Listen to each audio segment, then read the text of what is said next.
What we've seen from the UK today, and indeed throughout Europe and much of the rest of the world, is probably the largest contraction that we've seen in living memory, and probably even longer than that.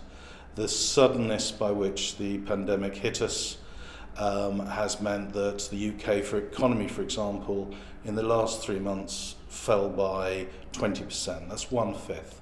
No one has ever seen that before. Even during the financial crisis 12 years ago, we were talking about a 2-3% reduction in a quarter. So we weren't expecting this.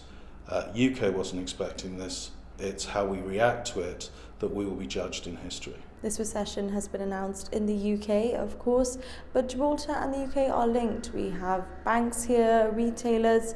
How closely linked is Gibraltar to the UK's economy, and how much impact will this have on the Rock? If we were simply to look at what happened last time with the financial crisis, where, and in my old role at the Commission, we were desperately worried about the impact. The reality was that Gibraltar was barely touched by the last crisis.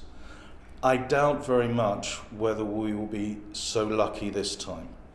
The links between Gibraltar and UK are profound, and they will be increased post-Brexit.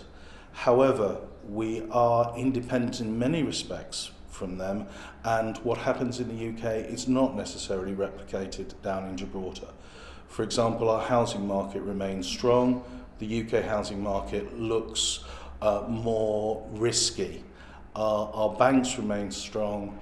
Our economy in terms of tourism obviously has taken a huge hit, and only time will tell how bad that will affect the economy as a whole. Government here, like government in the UK, have moved very, very quickly to minimise the impact on people's lives. There's no talk now of austerity.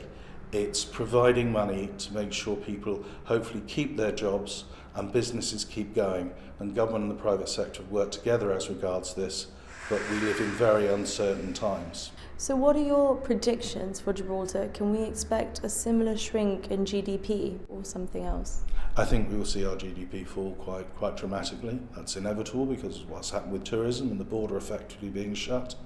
What will be interesting is how fast we recover.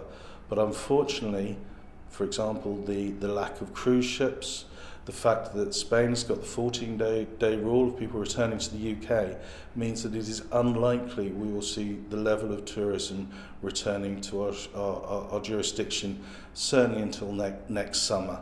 That will hurt, but the extent to which it will hurt will depend on outside factors, but we do have certain things that will defend us, one of which is the resilience of the economy.